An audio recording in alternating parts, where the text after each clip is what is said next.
Hi friends, DK Ravi ಪತ್ನಿ ಕುಸುಮಾ ಜೀವನದ ಬಗ್ಗೆ ನಿಮಗೆಷ್ಟು ಗೊತ್ತು? ಇವರ ಕುಟುಂಬದ ಹಿನ್ನೆಲೆ ಏನು? ಓದಿರೋದು ಎಷ್ಟು? ಇವರ ಹೆಸರಲ್ಲಿರೋ ಆಸ್ತಿ ಎಷ್ಟು? ಎಲ್ಲವನ್ನು ಈ ವಿಡಿಯೋದಲ್ಲಿ ಹೇಳ್ತೀವಿ. ಅದಕ್ಕೂ ಮುನ್ನ ನೀವಿನ್ನೂ ನಮ್ಮ ಚಾನೆಲ್ಗೆ ಸಬ್ಸ್ಕ್ರೈಬ್ ಆಗಿಲ್ಲ ಅಂದ್ರೆ ಈ ಕೂಡಲೇ ಆಗಿ ಪಕ್ಕದ ಗಂಟೆ ಗುರುತಿನ ಮೇಲೆ ಕ್ಲಿಕ್ ಮಾಡಿ. ಕುಸುಮಾ ರವಿ ಹಿನ್ನೆಲೆ ಏನು? ಕುಸುಮಾ ರವಿ 1989ರಲ್ಲಿ ಬೆಂಗಳೂರಿನಲ್ಲಿ ಜನಿಸಿದ್ರು. ಇವರ ತಂದೆ ಹನುಮಂತರಾಯಪ್ಪ JDS ನಾಯಕರಾಗಿದ್ದಾರೆ. ಹೀಗಾಗಿ ಕುಸುಮಾಗೆ ಬಾಲ್ಯದಲ್ಲಿ ಕಷ್ಟವೇನೂ ಇರಲಿಲ್ಲ, ನೆಮ್ಮದಿಯ ಜೀವನ ಇತ್ತು. ಬೆಂಗಳೂರಿನಲ್ಲೇ ಪ್ರಾಥಮಿಕ ಮತ್ತು PUC ಶಿಕ್ಷಣ ಪಡ್ಕೊಂಡ್ರು. ನಂತರ ಅಂಬೇಡ್ಕರ್ ಇನ್ಸ್ಟಿಟ್ಯೂಟ್ ಆಫ್ ಟೆಕ್ನಾಲಜಿ ಕಾಲೇಜಿನಲ್ಲಿ ಇಂಜಿನಿಯರಿಂಗ್ ಪದವಿ ಪಡ್ಕೊಂಡ್ರು.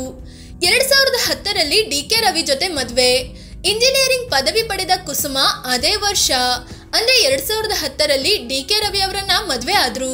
ರವಿ 2008ನೇ ಬ್ಯಾಚ್ನ IAS ಅಧಿಕಾರಿಯಾಗಿದ್ರು.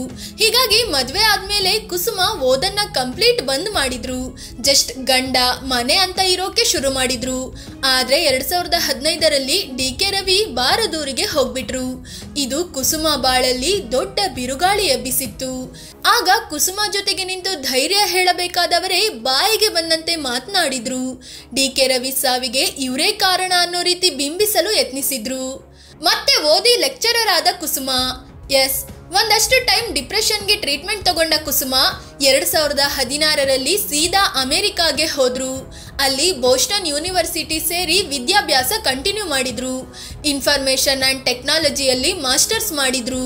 ಎಲ್ಲ ಸಬ್ಜೆಕ್ಟ್ನಲ್ಲೂ A ಗ್ರೇಡ್ ಪಡ್ಕೊಂಡು 2018ರಲ್ಲಿ ಭಾರತಕ್ಕೆ ವಾಪಸ್ ಬಂದ್ರು. ಆಗ ತಾನು ಟೀಚಿಂಗ್ ಕ್ಷೇತ್ರಕ್ಕೆ ಹೋಗಬೇಕು ಅಂತ ಕುಸುಮಾ ನಿರ್ಧರಿಸಿದ್ರು. Dayananda Sagar college of engineering ನಲ್ಲಿ ಅಸಿಸ್ಟೆಂಟ್ ಪ್ರೊಫೆಸರ್ ಆಗಿ ಕೆಲಸ ಶುರು ಮಾಡಿದ್ರು. ಆಗ ವಿದ್ಯಾರ್ಥಿಗಳಿಗೂ ಈಕೆ DK ರವಿ ಪತ್ನಿ ಅನ್ನೋದು ಗೊತ್ತಿರಲಿಲ್ಲ. 1 ವರ್ಷ ಕೆಲಸ ಮಾಡಿ ನಂತರ ರಾಜಕೀಯಕ್ಕೆ ಎಂಟ್ರಿ ಕೊಟ್ರು.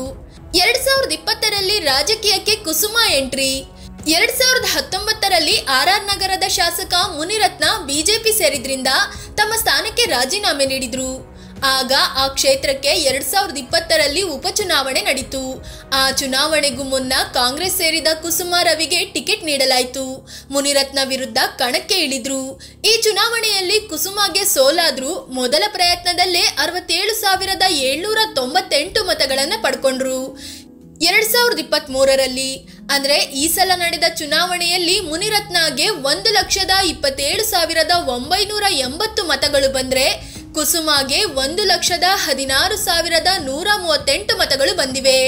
ಅಂದ್ರೆ ಜಸ್ಟ್ 12,000 ಮತಗಳ ಅಂತರದಲ್ಲಿ ಮುನಿರತ್ನ ವಿರುದ್ಧ ಸೋತಿದ್ದಾರೆ. ಅಂದ್ರೆ ಕ್ಷೇತ್ರದಲ್ಲಿ ಅಷ್ಟರ ಮಟ್ಟಿಗೆ ಕುಸುಮಾ ಹೆಸರು ಮಾಡಿದ್ದಾರೆ. DKಶಿ ಕುಟುಂಬದ ಜೊತೆ ಬಾಂಧವ್ಯ. DK ಶಿವಕುಮಾರ್ ಮತ್ತು ಹನುಮಂತರಾಯಪ್ಪ ಪಕ್ಷ ಬೇರೆ ಬೇರೆ ಆದ್ರೂ ಮೊದಲಿನಿಂದಲೂ ಕ್ಲೋಸ್ ಆಗಿದ್ದಾರೆ. ಎರಡೂ ಕುಟುಂಬಗಳ ನಡುವೆ ಮೊದಲಿನಿಂದಲೂ ಸ್ನೇಹ ಇತ್ತು. ಹೀಗಂತ ಖುದ್ದು ಹನುಮಂತರಾಯಪ್ಪ ಅವರೇ ಹೇಳ್ಕೊಂಡಿದ್ದಾರೆ. ಹೀಗಾಗಿಯೇ DK ಶಿವಕುಮಾರ್ ಮತ್ತು DK ಸುರೇಶ್ ಕುಸುಮಾಗೆ ಸಪೋರ್ಟ್ ಮಾಡ್ಕೊಂಡು ಬಂದಿದ್ದಾರೆ. DK ಬ್ರದರ್ಸ್ ಬಣದಲ್ಲೇ ಕುಸುಮಾ ಗುರುತಿಸಿಕೊಂಡಿದ್ದಾರೆ. ಕುಸುಮಾ ಬಳಿ ಇರೋ ಆಸ್ತಿ ಎಷ್ಟು? ಕುಸುಮಾ ರವಿ ಈ ಸಲ ಸಲ್ಲಿಸಿರೋ ಅಫಿಡವಿಟ್ ನಲ್ಲಿ ತಮ್ಮ ಆಸ್ತಿ 4,77,00,000 ರೂಪಾಯಿ. ಅದೇ ರೀತಿ ಸಾಲ 1,22,00,000 ರೂಪಾಯಿ ಅಂತ ಮಾಹಿತಿ ನೀಡಿದ್ದಾರೆ. ಅದೇ ರೀತಿ 1.1 kg ಚಿನ್ನ ಇದೆ. ತಮ್ಮ ಆದಾಯದ ಮೂಲ ಸ್ಯಾಲರಿ ಮತ್ತು ಬಡ್ಡಿ ಅಂತ ಘೋಷಿಸಿಕೊಂಡಿದ್ದಾರೆ. ಫ್ರೆಂಡ್ಸ್, ಇದು DK ರವಿ ಪತ್ನಿ ಕುಸುಮಾ ರವಿ ಜೀವನದ ಬಗ್ಗೆ ತಿಳಿಸಿಕೊಡುವ ಪ್ರಯತ್ನ. DK ರವಿ ಮತ್ತು ಕುಸುಮಾ ಇಬ್ಬರಲ್ಲಿ ನಿಜವಾಗಿಯೂ ಮೋಸವಾಗಿದ್ದು ಯಾರಿಗೆ ಅಂತ ಕಾಮೆಂಟ್ ಮಾಡಿ ಹೇಳಿ. ಅದೇ ರೀತಿ ನೀವಿನ್ನೂ ನಮ್ಮ ಚಾನೆಲ್ಗೆ ಸಬ್ಸ್ಕ್ರೈಬ್ ಆಗಿಲ್ಲ ಅಂದ್ರೆ ಈ ಕೂಡಲೇ ಆಗಿ ಪಕ್ಕದ ಗಂಟೆ ಗುರುತಿನ ಮೇಲೆ ಕ್ಲಿಕ್ ಮಾಡಿ. ಧನ್ಯವಾದ.